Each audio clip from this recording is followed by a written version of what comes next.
វត្តអារាមគឺជាដង្ហើមរស់នៃវប្បធម៌អក្សរសាស្ត្រអត្តសញ្ញាណប្រពៃណីទំនៀមទម្លាប់ខ្មែរ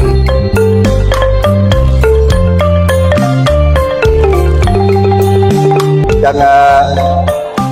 ជាបឋមខ្ញុំប្រកាសណាសូមក្រាបថ្វាយបង្គំចំពោះប្រជុំ3នៃប្រតនត្រ័យដោយសេចក្តីគោរពនិងសូមធ្វើសេចក្តីស្និទ្ធស្នាលចូលទៅប្រគូធម្មមេចាគ្រប់អង្គដែលមានវត្តមាននៅក្នុងពេលរសៀលនេះ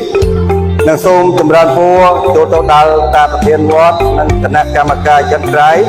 និងជាពិសេសគឺមានមេភូមិគឺខាងភូមិវ៉ាហ៊ីបហើយនិងភូមិសុំធំអានិងព្រមទាំងគណៈកម្មការគ្រប់ក្រុមដែលបានមកចូលរួមក្នុងពិធីបើកសាលាបឋមសិក្សាខេមរៈភាសានៅក្នុងវត្តលក្ខណៈវងធំដែលមានការកំណត់ថ្ងៃនេះជាពិសេសគឺគេឲ្យយើងកូនខ្មែរត្រូវចេះអក្សរខ្មែរកូនខ្មែរគឺត្រូវច្បាស់លាស់អក្សរខ្មែរហើយនឹងឲ្យយើងរៀននៅក្រមសិលធម៌ក្រមសិលធម៌ហៅថាសិលធម៌សុជីវធម៌ហ្នឹងការគោរពចៅការគោរពចាស់គោរពឪពុកម្ដាយ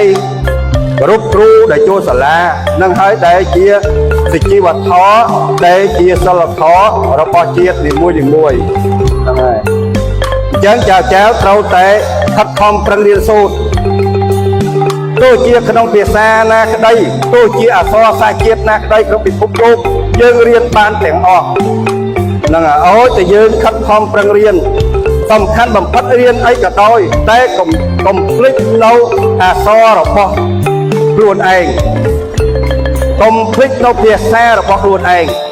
ទៅរៀនសាលាខាងសកលសាលាវៀតណាមយើងនិយាយភាសាវៀតណាមដល់ទៅរៀនអង់គ្លេសយើងនិយាយភាសាអង់គ្លេសដល់ទៅសាលាសកលប៉ុន្តែមកដល់ផ្ទះត្រូវតែនិយាយជាមួយពុកម៉ែនិយាយជាមួយបងប្អូននិយាយជាមួយជីដូនជីតាយើងនិយាយភាសាខ្មែរហ្នឹងហើយកុំយ៉ាកងហ្នឹងបានទេទៅខ្មែរទៅឲ្យជំនាញភាសាខ្មែរបើយើងមិនចេះអក្សរខ្មែរបើយើងមិនចេះភាសាខ្លួនឯងវាដូចជាបាត់ជាតិហ្នឹងដូចជាបាត់ជាតិខ្លួនឯងព្រោះក្នុងពិភពលោកហ្នឹងវាមានច្រើនប្រទេសណាជាតិណាគេត្រូវមានអក្សរសាស្ត្ររបស់គេជាតិណាគេត្រូវមានវប្បធម៌មានប្រពៃណីរបស់គេអញ្ចឹងចៅសូមតាមចៅគេទៅរៀននៅសាលាសកលចៅនិយាយភាសាវៀតណាមទៅហ្នឹងហើយទៅនិយាយទៅចូលសាលារៀនណាយើងនិយាយភាសាវៀតណាមទៅមកផ្ទះវិញត្រូវតែរៀននិយាយខ្មែរព្រោះយើងជាកំណត់ខ្មែរហ្នឹងហើយយើងជាជនជាតិខ្មែរហើយសួរប្រាប់បើគេសួរថាណែឯងខ្មែរ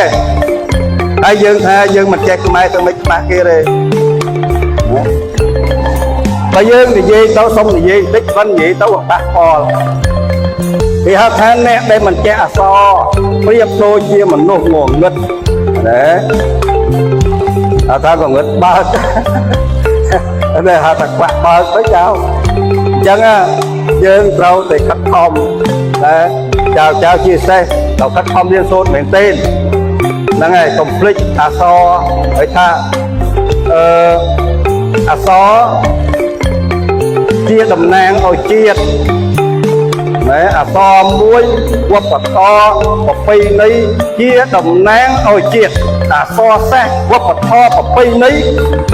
គឺជាតំណាងឲ្យជាតិបើវប្បធម៌ឃ្លាតជាតិកើតមិនគួរដែរបើវប្បធម៌ឃ្លាតជាតិកើតមិនគួរ